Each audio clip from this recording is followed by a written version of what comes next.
Kepala Dinas Perhubungan dalam kurung Dishub Kota Ambon, Robi Sapulete, mengatakan pada September nanti akan dilakukan perbaikan untuk Terminal Mardika.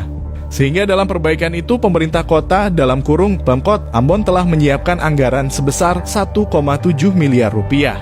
Anggaran yang telah kita siapkan ada 1,7 miliar rupiah, kata Sapulete, Senin 21 Agustus 2023. Dijelaskan perbaikan Terminal Mardika itu nantinya berkaitan dengan drainase dan pengaspalan jalan. Kata dia, kondisi drainase ini yang harus diutamakan perbaikannya karena yang menjadi penyebab kerusakan lapisan aspal. Karena kita tidak bisa fokus untuk pengaspalan saja, tapi juga harus dengan drainase, ungkapnya. Lanjut Sapulete, proses lelang tender perbaikan Terminal Mardika ini akan dimulai pada awal September.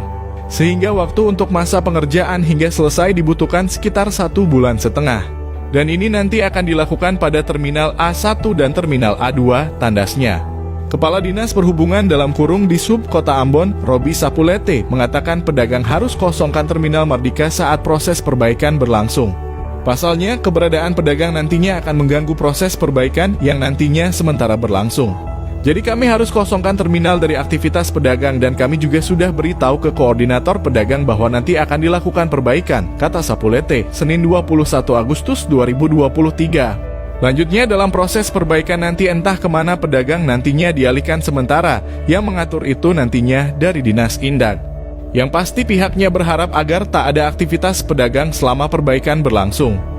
Jadi nanti urusan pedagang itu Dinas Indag yang atur, cetusnya.